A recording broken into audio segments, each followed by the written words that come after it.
வணக்கம். தமிழ் மொழியை சிறப்பா எழுதுறதுக்கு நம்ம ஏன் இவ்வளவு சிரமப்படுறோம்? இந்த இடத்துல ஒற்று வருமா வராதா, அதாவது புள்ளி வச்சு எழுத்து வருமா வராதா, இந்த இடத்துல இந்த நகரம் போடணுமா, பொது நகரம் போடணுமா, சிறப்பு நகரம் போடணுமா, இல்ல இந்த தா வருமா, இந்த நா வருமா அப்படிங்கிற பல குழப்பங்கள் நமக்குள்ள இருக்கு. இந்த குழப்பங்கள் நம்ம கிட்ட இல்ல அப்படின்னாலே நம்மளால சிறப்பான தமிழை எழுத முடியும். அதை எப்படின்னு சொல்றதுக்குதான் இந்த காணொளி. தமிழ் மொழியில 4 எழுத்துக்கள் மட்டும்தான் நமக்கு ஒற்று எழுத்துக்களா வரும்.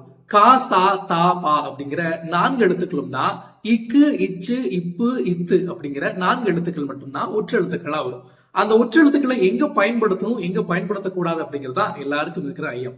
அதுக்கு சில ஃபார்முலாஸ் நம்ம ஃபாலோ பண்ண வேண்டியது இருக்கு. அதுல முதல் ஃபார்முலாவை இந்த வீடியோல பார்க்கலாம். முதல் ஃபார்முலாவை கவனமா கேளுங்க. ஆ, இ, ஏ, அந்த, இந்த, எந்த, அங்கு, இங்கு, எங்கு, அப்படி, இப்படி, எப்படி, அவ்வகை, இவ்வகை, எவ்வகை, அத்துணை, இத்துணை, எத்துணை. இந்த சொற்களுக்கு பின்னாடி ஏதாவது சொற்கள்ல காசா, தாபா அப்படிங்கிற 4 எழுத்துக்கள்ல ஏதோ ஒரு எழுத்து முதல் எழுத்தா தொடங்குச்சு அப்படின்னா அதுக்கு முன்னாடி நீங்க கண்ணை மூடிட்டு ஒற்று எழுத்த போடலாம். இந்த எடுத்துக்காட்டை கவனமா கேளுங்க. அந்த கூட்டல் செடி. அந்த அப்படிங்கிறது நம்ம சொன்ன சொற்கள்ல ஒன்று. அதுக்கு பின்னாடி வந்த சொல்ல செடி அப்படின்னு இருக்கு. சே அப்படிங்கிறது சாவுடைய வரிசையில ஒண்ணு. அப்போ சா வந்திருக்கும் போது அதுக்கு முன்னாடி நம்ம இச்சு அப்படிங்கிற ஒற்றை சேர்த்துக்கலாம். அப்போ அந்த கூட்டல் செடி அப்படிங்கிறது அந்த செடி அப்படிங்கிற இச்சு அப்படிங்கிற ஒற்றை பெற்று வரும். இந்த மாதிரிதான் எல்லாமே. இன்னும் சில எடுத்துக்காட்டுகளை பார்த்தா உங்களுக்கு நல்லா புரியும்.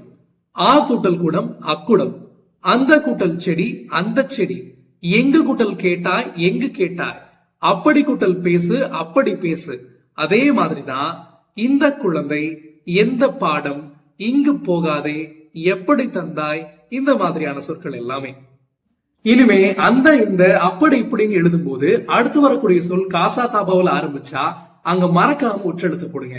இதே மாதிரி இன்னும் தமிழ் சார்ந்த பல தகவல்களை தெரிஞ்சுக்கவும், இன்னும் விடையெல்லாம் எப்படி தமிழ் எழுதலாம் அப்படிங்கிற ஃபார்முலாஸ் தெரிஞ்சுக்கிறதுக்காகவும் நம்மளோட யூடியூப் சேனலை சப்ஸ்கிரைப் பண்ணிக்கோங்க. நம்ம இன்ஸ்டாகிராம் அக்கௌண்ட்டை ஃபாலோ பண்ணிக்கோங்க.